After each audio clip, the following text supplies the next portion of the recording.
questions. I talked to you last week about the situation with my sister. Did anything need to be done because of the situation she was in? Now there's the flip side of the coin. Her problem was with the Social Security Administration here. And at this point, now Social Security is breaking the law. Evidently, if you've had problems with them, they can take a portion of what you get when you go on Social Security, but they can't take all of it. They have to leave you with, I forget what she said, according to the statute, so that you're not destitute. Well, for the past 5 years, they've taken all of it. And even though she has gone through and met with them and gone over the statute, this is a statute, the answer is pretty much, will sue us. Well, how does an indigent person sue you?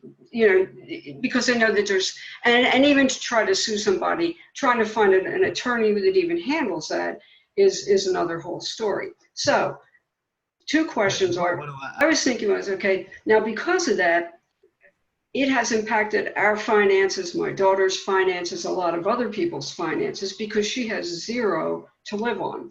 And she's got some very serious health issues that she can't get medication for that she should be able to if she had this. So my first question is there anything that I can do in the court system to petition that this be addressed?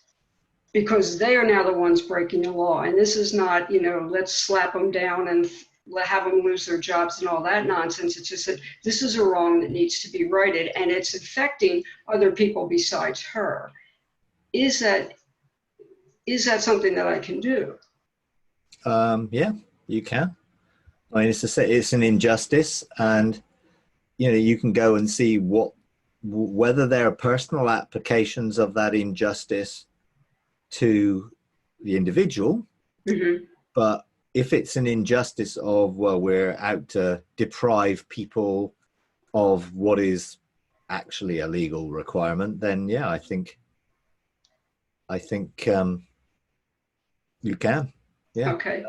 Yeah. Now the other question is can I go into the courts to keep this from basically backfiring on the people that have done it? In terms of, because wouldn't this eventually, if they're breaking the law and they know it, and they're for whatever reason doing it, would that not be something that eventually could become an accusation that would roll over on them and their family lines going forward? So is there a way to go into the courts to actually forgive them, go on their behalf and say, for whatever reason they're doing it, I don't know whether it's intentional or non-intentional, but I don't want to see this come cascading back on them?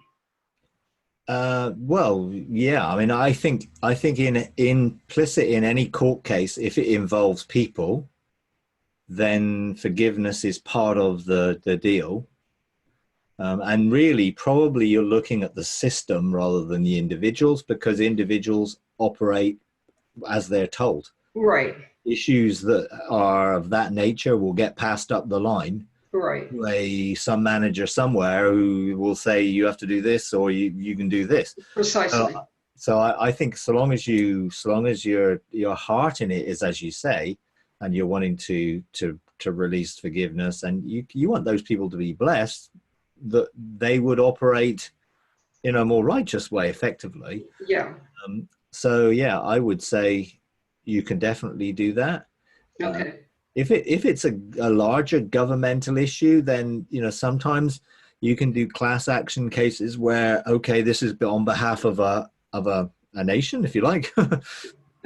Yeah, or people within a nation who are suffering hardship as a result of activity which is unrighteous. Yeah.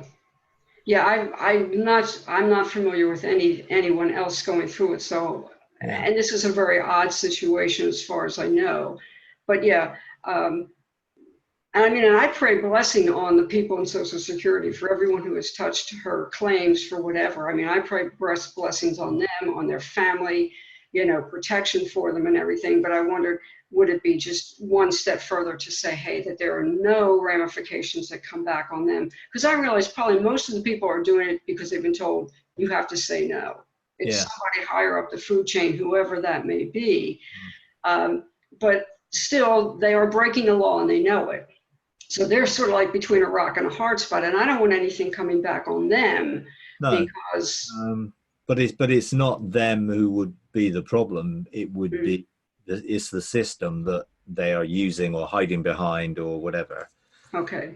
And I think, you know, in dealing with court cases, you know, we're looking at spiritual dynamics that affect natural dynamics.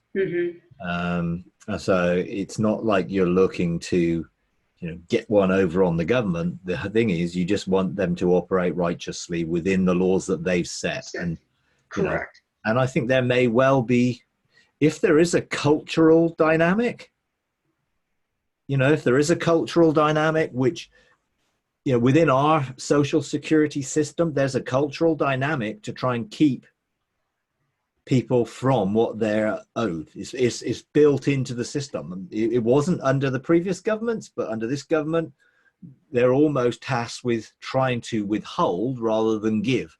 Yeah, and that, I think, is a cultural dynamic. Okay. You then deal with in a slightly different way, because you're then looking at where does that tie into and opposite to the kingdom of God and to the, you know, that type of dimension thing, really. Okay. And I'm not experts on it. I know Pamela Jones does. She does quite a lot of class action cases on behalf of big things like that. She'd probably give you more information in terms of, well, what do you do if you're going to do something that's going to try and deal with something on a larger scale? Okay. But I think definitely the kingdom is about righteousness and justice. Yeah. You know? But the judgments we make are not to death, but to life. And we want justice to bring what is due to bring life to people. Right. And I'm not looking to try to pray down any kind of retribution or anything like that. If anything, I would like to see that nobody gets, you know, any kind of backlash. I realize someone's responsible, but I still don't even want to see anyone get any kind of backlash, but just that the right thing be done. Yeah, absolutely. Okay, that was my question. Okay, anyone else got a question? I think something you want to talk about.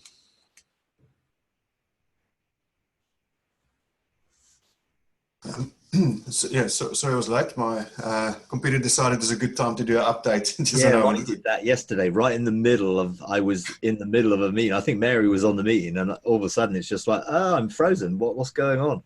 I mean, it's not supposed to. I mean, I've got a thing that's not supposed to do it in any working hours, but it does. It did.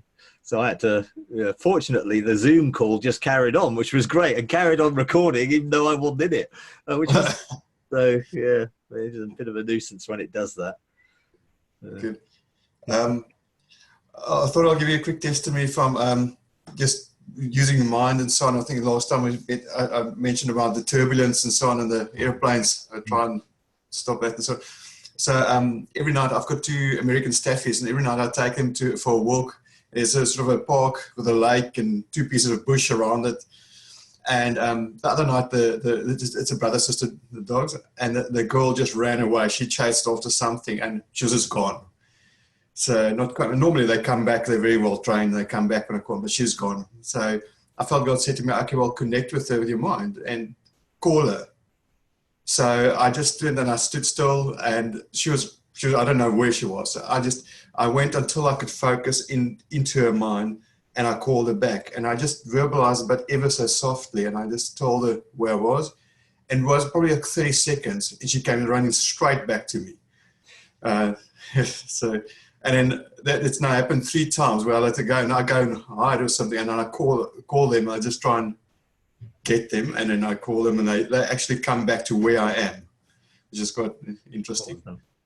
Yeah. And I think again, you're exercising sort of sonship towards creation in such a way that you are able to communicate, and the power of our minds, you know, whether you call it telepathy or whatever you want to call it, our consciousness has the power to connect beyond physical sight. You know, it's like, and I think that's something we should be looking at. I mean, Jesus was able to tell what was going on at a distance, and he also talked about you know, when he talked about the centurion's servant being healed at a distance, he didn't even have to be there.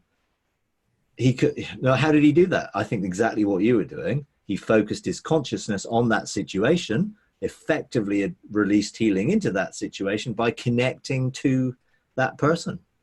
And I think these are the sorts of things which, you know, is all part of our, you know, learning curve for growing in our capacity for sonship to do the things that Jesus did and greater things.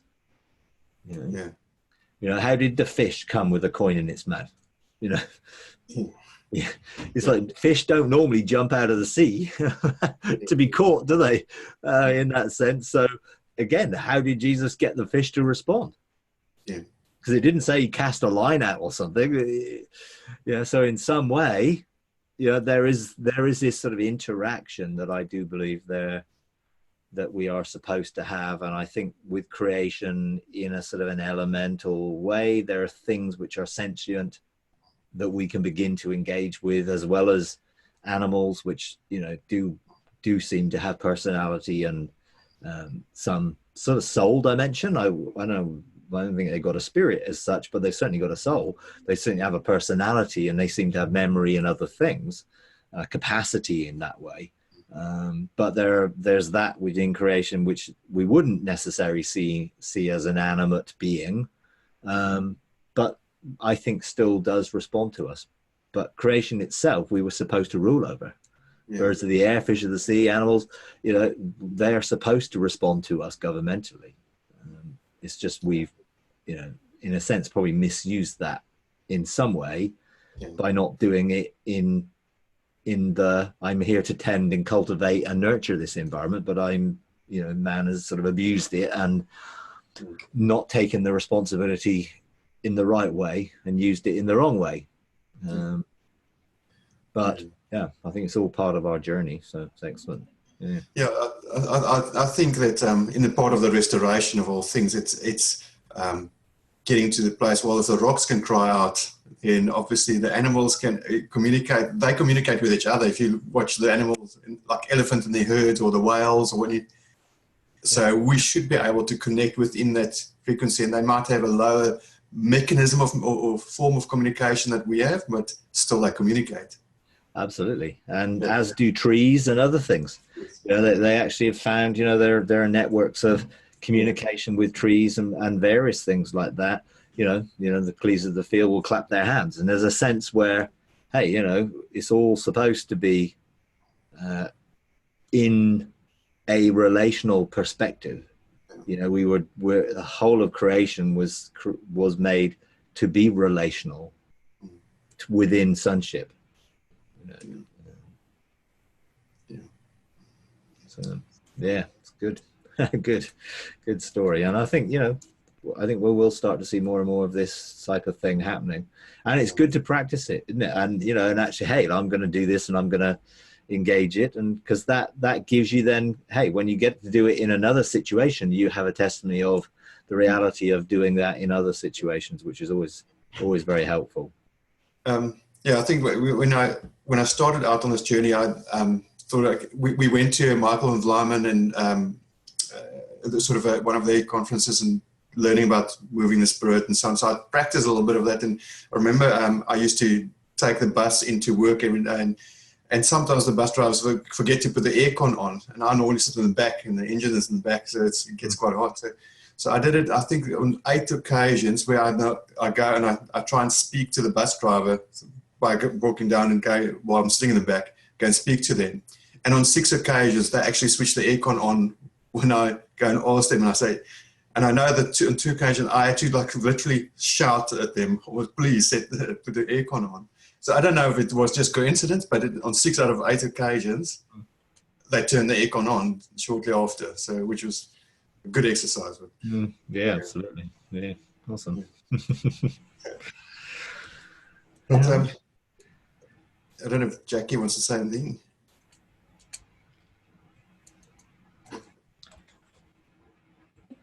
There you go. You can? Yep, you're okay now. Yeah. I was just wondering, that's the positive side of that. Would the negative side of of people putting expectations on you, through their thoughts and minds, soul force. Has that been distorted? Has the enemy taken that and used it for evil when you're saying that God wants us to use it for good? Yeah, well, I think Jesus obviously knew the thoughts and intentions of people's hearts, so he was obviously able to read their thoughts in a way, and he then used that in a way of saying, hey, look, I understand what you're thinking, but actually here's the truth, here's a better way. So he was able to interact with that, not bring judgment on them. But can the enemy do it? Well, yeah, the enemy will counterfeit or try and use anything to rob, kill, or destroy. So I do feel that people can use the abilities that we have in a negative way, or try to. I mean, the same thing would be in traveling in the spirit or astral projection and coming into people's rooms and looking to disrupt their sleep or engage in people's dreams and that type of thing. I do think there's that, but we shouldn't be afraid of it because our consciousness needs to have a higher authority, so we don't have to come under it, but we do need to be aware that sometimes those things do take place. And I think you do find that sometimes people feel heavy or oppressed or something isn't right. They pick it up, they sense it, but they don't know where it's coming from. And I think curses are things that are spoken over people or directed towards people in a negative way. And once you recognize it, then it's dealing with it. And again, the curse without a cause can't alight. So if there's no cause, then you don't have to come under it. If there is a cause, then hey, okay, I'm going to go and deal with that in the court and find out why this has got a cause, and then get a verdict and judgment for that cause then to have no effect. So sometimes, what the enemy does, God uses for good, because he will use it to say, hey, well, there's an opening here, or there's a weakness, or there's an entrance here that actually will be good for you to close. So sometimes, what the enemy does, God will say, okay, I'm going to use this because he wants to bring good out of every situation. Even the ones that the enemy is planning for harm, God plans for good. And so he will use it for good. So I do think there's a sense where we just need to be discerning. I think there's a discernment that we need to have, which just discerns, well, what is the source of spiritual dynamics? And I think that's the key. It's not like it's a demon under every bush or any. It's like, what are the source of spiritual dynamics? Is it my own source? So is there something in me which is actually facilitating something happening? Is it an external source? Actually, is God behind what's going on? Because actually, so in some situations, he wants us to learn in a situation. Now, he'll never bring sickness or harm because he hasn't got any of that to bring. But he does allow trials and tribulations, troubles, to bring us into a point where we see, oh, maybe I wasn't quite as strong in that area as I thought, or I didn't realize there was an avenue for the enemy in that area. So we do grow.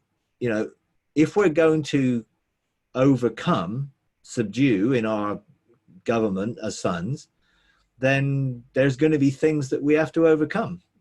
That was it. Subdue these things. So God doesn't remove everything from us, but he does empower us to overcome them. And the more, I think, discerning we are of the dynamics, not assuming that it's one thing or another. Because one of the things I was talking to God about a while ago was about his heart and the oracles of his heart and how his heart is outworked. And he said, look, you can't tame me. And I thought, well, what do you mean, tame me? And he said, look, I am a gentle flowing, refreshing stream, but I'm also in the raging torrent. I am a warming fire, but I'm also a raging fire. Don't try and tame me. Allow me to be me, because what I'm doing is what needs to be done. And I think cooperating with God is really important. Actually recognizing the enemy and resisting the enemy is also important. And when you sort of can discern both, then I think, you know, we're in a much clearer position to be able to handle, you know, everyday life from a spiritual perspective. What I don't do, and what I really wouldn't advise, is just focusing on the enemy all the time. You know, the more credence you give him, the more he will operate.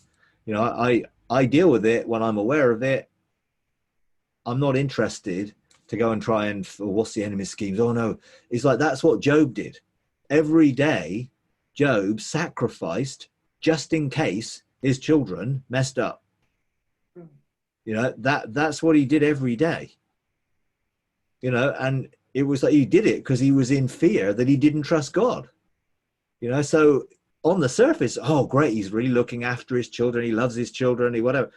And actually, no, he was afraid and he didn't trust God, and that fear came upon him.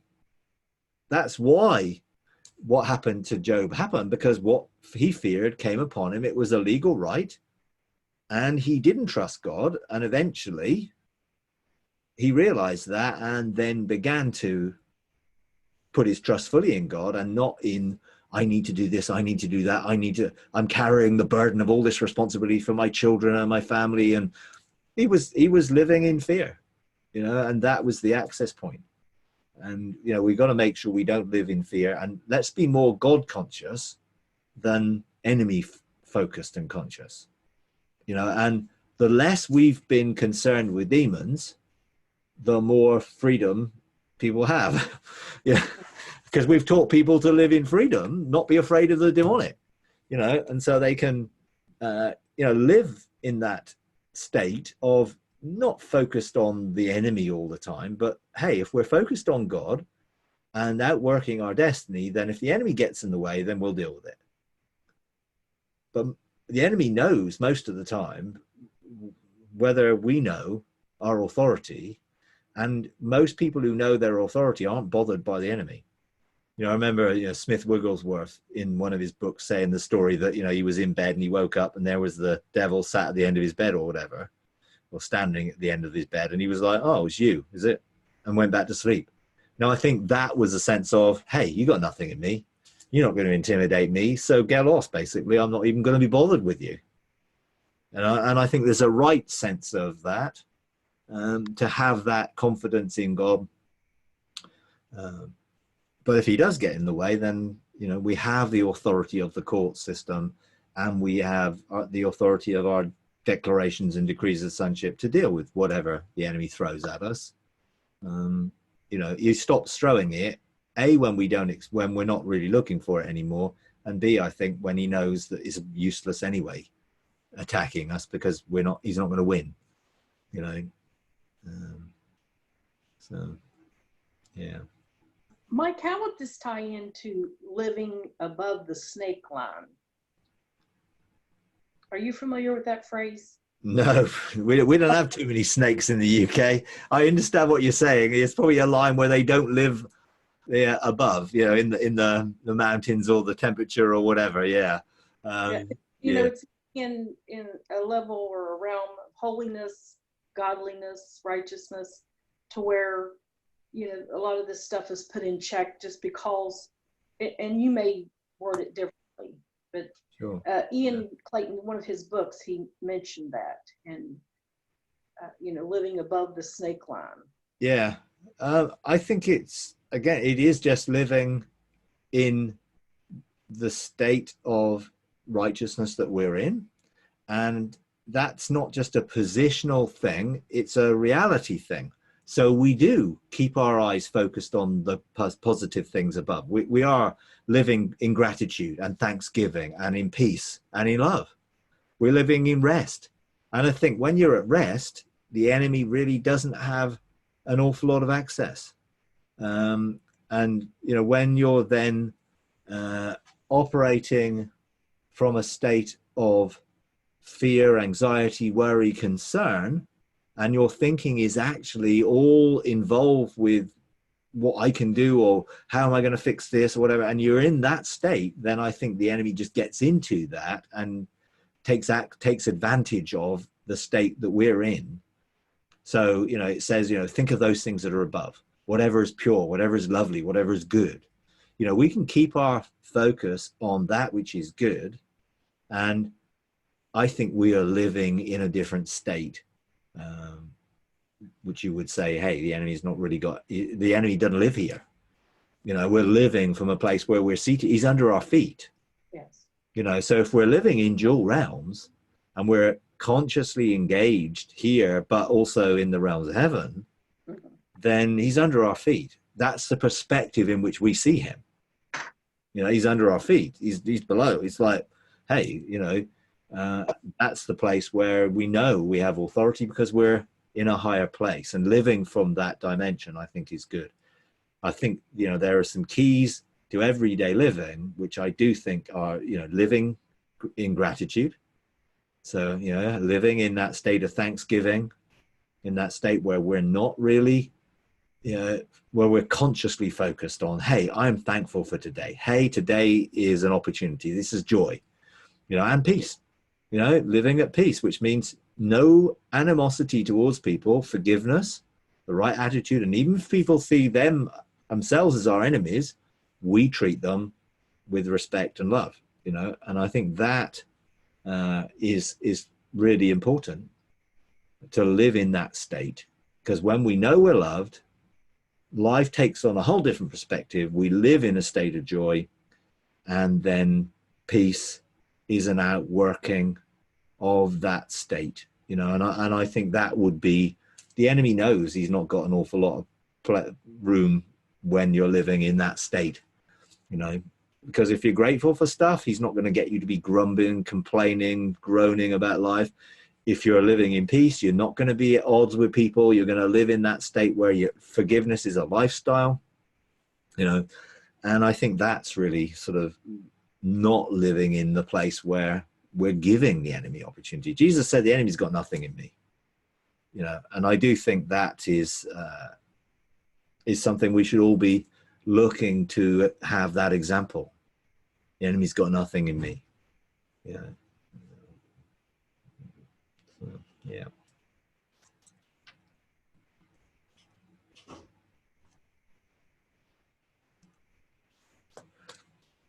Okay, yeah, Mary, you got your hand up there. Okay, this is sort of a crazy off-the-wall question. Right here in the States now, in fact, it might even be today, is the 50th anniversary of putting a man on the moon. I think today is the actual day.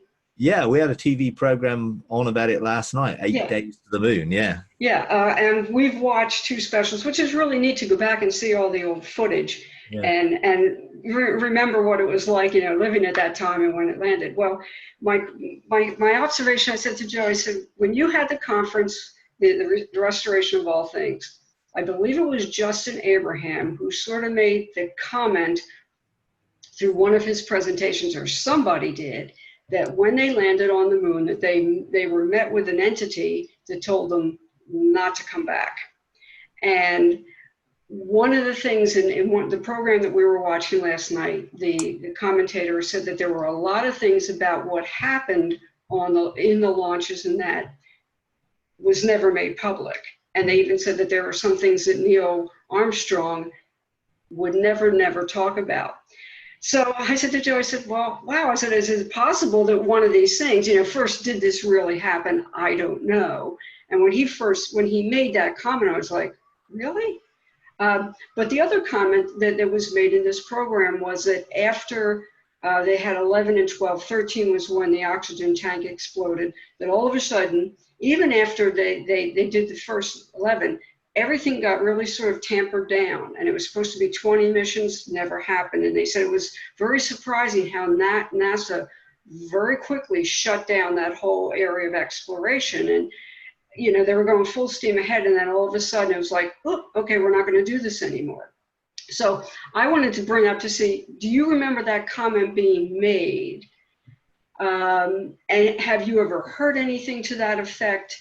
I mean, when he said, I was sort of like, what in the world is that? Yeah. And is that a possibility? I mean, he said, it's sort of a crazy question, but since it's the anniversary, I thought, well, I mean, did it possibly happen where they told, hey, stay out of here?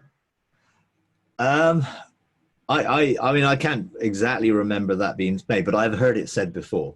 Okay. And I have heard people in this whole sort of move or whatever, actually, yeah, talking about some of the things that there was originally, you know, other planets. So the asteroid belt, you know, and there is this whole planet X and Nibiru and all this sort of stuff. Now, some of it is a bit like, okay, what I'm not really into conspiracies. I mean, some people don't even believe the people landed on the moon, you know. Oh, I know that. I know You know, that. and all that stuff. But I do believe that potentially some of the gateways that have been opened in the past have potentially allowed things to come through, which may explain some of the type Roswell UFO abduction type things. And there is, you know, some thought that that is on the far side of the moon, and some of they reside, because you can't see on the far side of the moon, you know, because it rotates always as the far side sort of thing. Yeah. So I think there's possibility that dimensional beings have incurred into our dimension and still operate. And if they do, maybe they're operating in that type of thing. Quite a lot of people talk about Mars, and in some of the previous things that have gone on, you know, the Watcher Angels incursions and all that stuff, that Mars was a place that they were chained up in. You know, I mean, there's all sorts of things out there. I personally haven't. It's not something that really, you know, causes me any concern, or actually I'm not particularly interested in, other than in a, you know, a sci-fi movie type things. Yeah. Like these things are fun. Yeah. But I wouldn't dismiss it. I'm not. I wouldn't dismiss anything, you know, in these things, because, you know, I've been in a sense surprised before by things that I would have thought, ooh, that's a bit odd, a bit weird. But then, you know, you enter into something, you realize, hey, you know, there is a lot more out there, and have been. I'm not convinced of little green men from other planets, but I'm definitely convinced with other dimensional beings, because I've engaged them. Yeah. And I've been into some of those dimensions, and therefore I do have personal testimony of it. So I've no doubt about that. Yeah. So for me, there isn't a great step beyond some of those dimensions having access to this one. Yeah. I know this dimension affects those dimensions.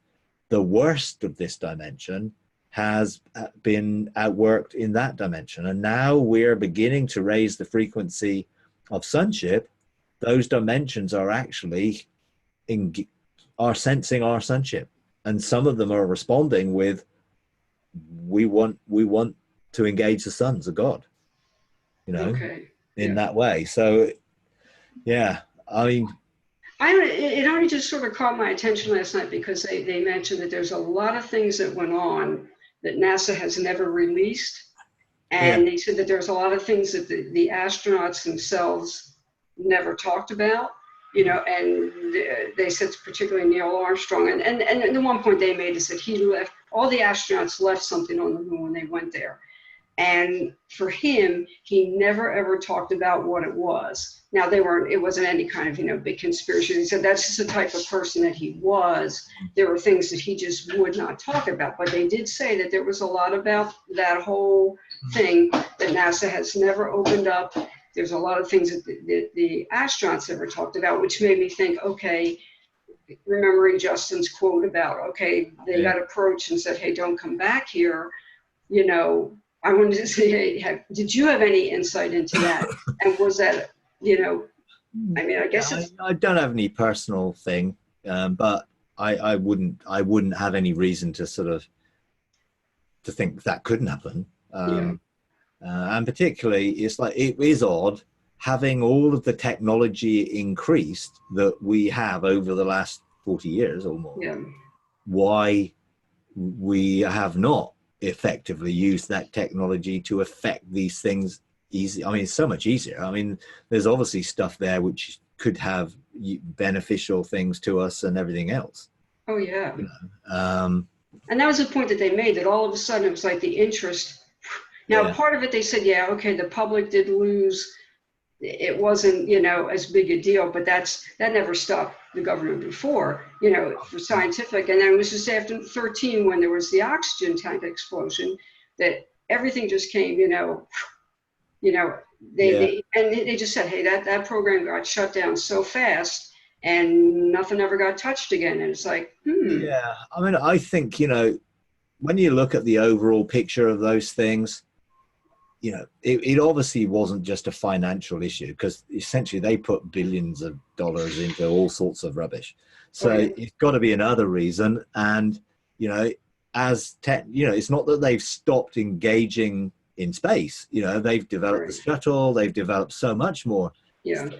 That could have easily been used, you know, to go to them. I mean, it's only 3 days travel. I mean, it's not exactly a long way. And bottom line is, with the atmosphere in that area, is even less hassle of actually landing something like a shuttle. Yeah. You know, so I think potentially there must be some reason behind it. You know, just why wouldn't you? And at the end of the day, why have people not gone to Mars?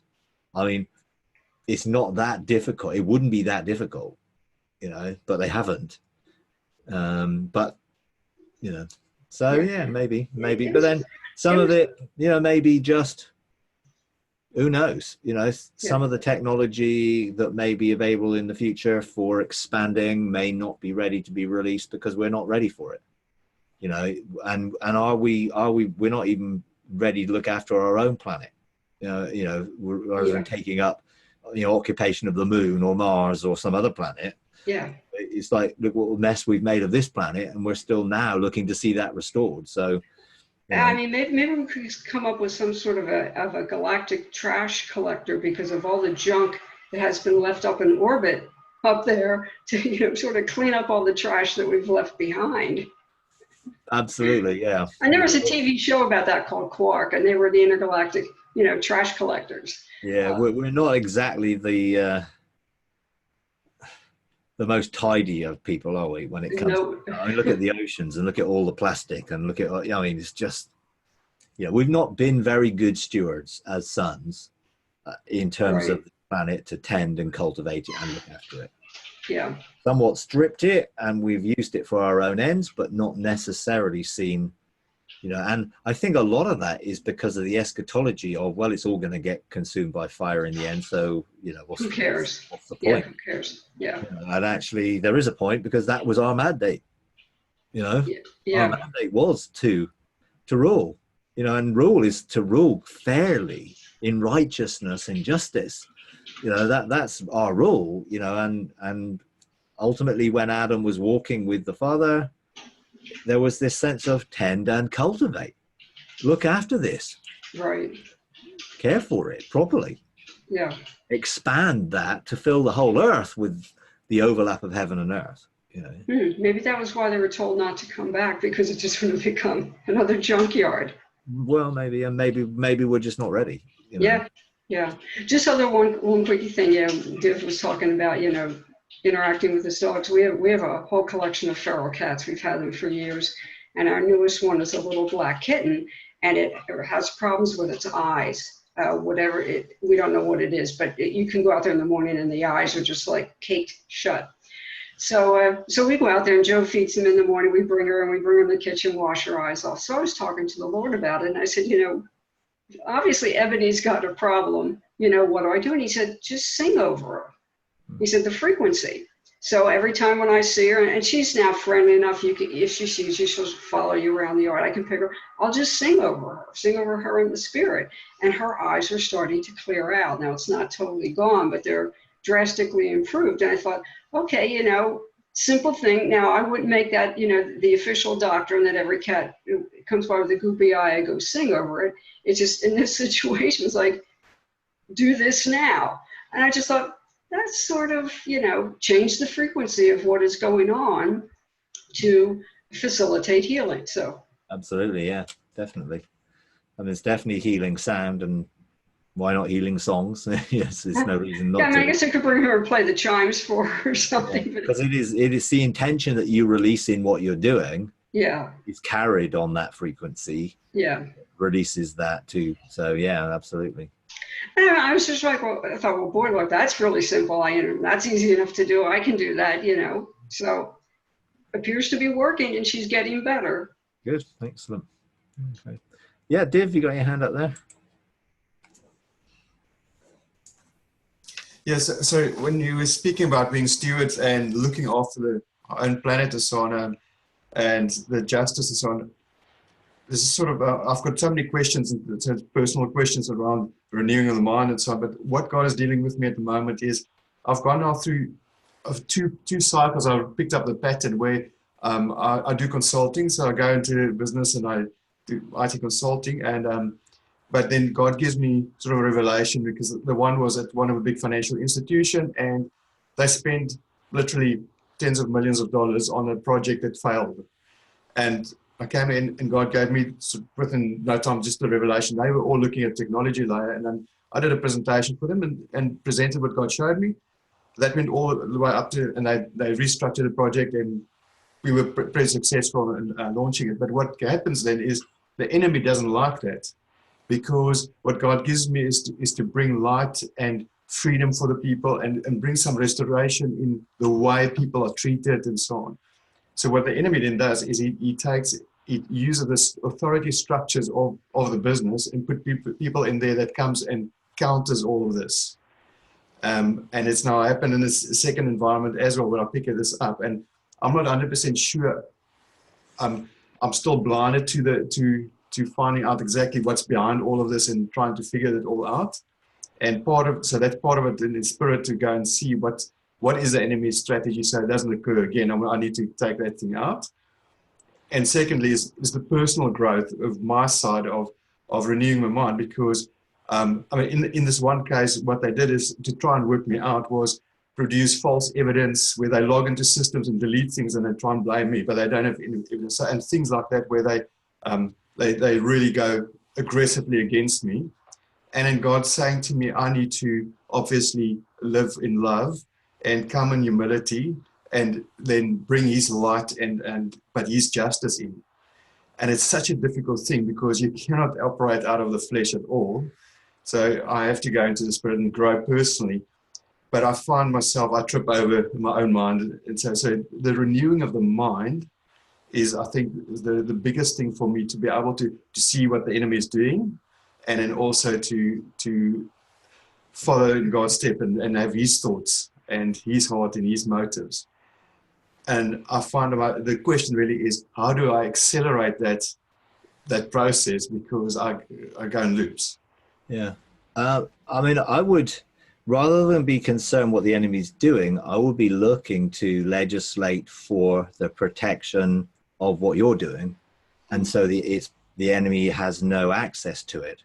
So, I mean, I do that a lot with our material, because our material potentially can cause all sorts of controversy and stuff, which I don't want it to do. So I shield it. So I legislate for it to be shielded from the eyes of those who it will offend or cause a problem to, and to be open to the eyes of those who will maybe be challenged by it, but won't be offended by it. So I legislate for it. So the legislation is a positive thing, Okay. rather than being concerned with what the enemy plans are. We legislate to stop the enemy being able to do anything against what we know is a mandate that we've got. Yeah. So it's always be looking at, how do we facilitate the positive that will deal with whatever negatives there are. So I'm not really looking at what the enemy's strategy is. I'm looking at, okay, what is the wisdom that's needed to facilitate this functioning to its best? So we have a mandate to be successful. You know, that was the mandate of meditating day and night, was to be successful. So your path will be prosperous, and to prosper is to succeed at the highest level. So I frame things for that truth, to be successful and to prosper. And then anything which is contradictory to that, then I legislate that that will have no entrance point access to stop me fulfilling that mandate. So I believe I have, the mandate. Therefore, what comes with the mandate is authority to see it fulfilled. And I use the authority in a positive way. But that's with wisdom. So sometimes you do need to put into it defensive positions.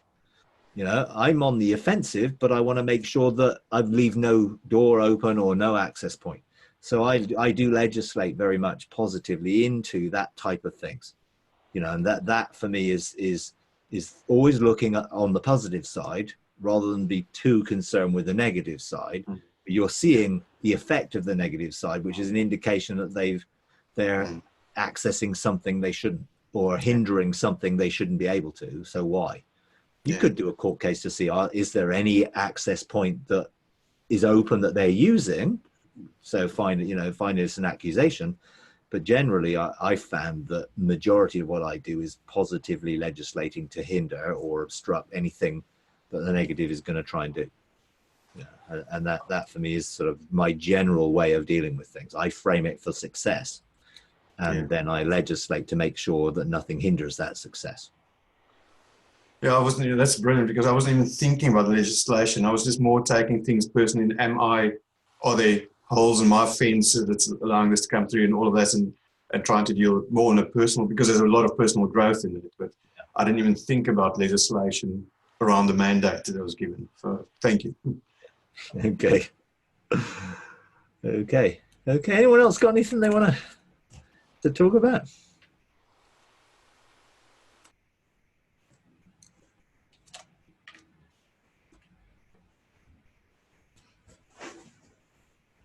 Well, what you just said about legislating, is there anything that would that be a possible option in terms of this whole situation with dealing with Social Security?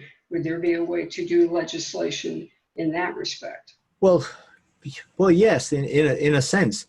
When I legislate for something, I use the authority I have, and I carry all sorts of laws and mandates within me that enables me then to speak, declare, call forth, assign angels, create environments by releasing sound and light and all sorts of stuff. I mean, I legislate a lot, and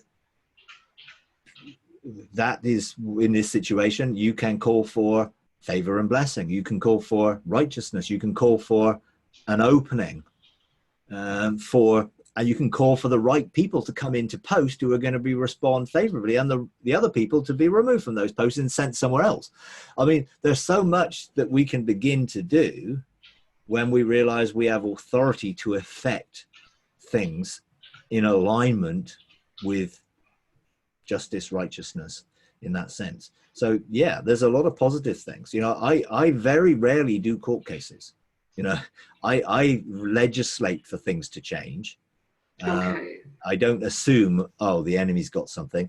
It may be I just haven't done what I can do to effectively bring the change about by calling that into being. God made things by calling things that be not as if they are. Okay. So in the situation, I am going to call the positive. I'm going to call for a favorable response. I'm going to call for this. I'm going to call for that. I'm going to decree this. And I think that I'd much rather be positive in effecting something than trying to, operate always on the negative side of it, or, Okay. Okay. That sounds good. Yeah. Because essentially, we've got to start choosing realities and seeing those realities and creating those realities with our conscious choices. And in this, the reality you want is for there to be favor and blessing, and for to get what she's owed, and to get Correct. restitution. Can you Correct. imagine all the years of giving back what has been stolen from her? Yeah. That will be a blessing. Oh, And we do have a thing for restitution. Yes. So there are things, you know, for using effectively that type of thing to outwork in a positive way, which I much prefer doing. You know, I'm much more of a sort of a let's go for this type of thing and let's see change. But you've got to see the reality you want. It can't be wishful thinking or, well, wouldn't it be nice? It has got to be, this is the reality that I am framing and calling into being in this. And then, you know, actually clearly knowing what it is, you know, I think is a key, you know. Okay. I think that sounds like a much better alternative than doing a court case. This sounds to me, just sounds like the better way to go. Yeah, no, I spend most of what I do legislatively all around, you know, creating and opening and dealing with things, you know, and we've got a lot of authority as sons that we're not using, you know, and I think the more we recognize and start using the authority and the influence, you know, and I assign a lot of angels to do things on my behalf because that's what they are, ministering spirits. So, you know, engage in the angels in this situation to minister to her, you know, that you know, that is sort of a lot of a positive thing rather than always looking at the negative side of things. Yeah. I've been starting to do a lot more of that, of, you know, commissioning them to go into situations, mostly like to protect and to help, to facilitate, you know, something happening. But I've been doing a lot more of that lately than I have before. Just, you know, making use of them, the resource that they are, and then just, you know, commission them on someone else's behalf or into a situation to facilitate something happening. Absolutely. And, you know, they're there for that purpose. You know, when we are connected to the heart of God, which is for righteousness and justice, that is the foundation of the kingdom, then they long to be involved and actively be involved in facilitating and helping us. You know, so, hey, let's take advantage of the fact that they can access places and do things and engage people in a way that we can't. Yeah. Necessarily. Okay. So, you know, yeah. Okay, good. Okay, anything else?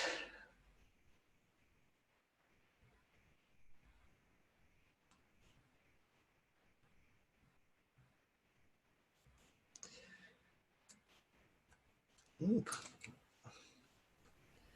All right, okay, all right, well, we'll leave it there then.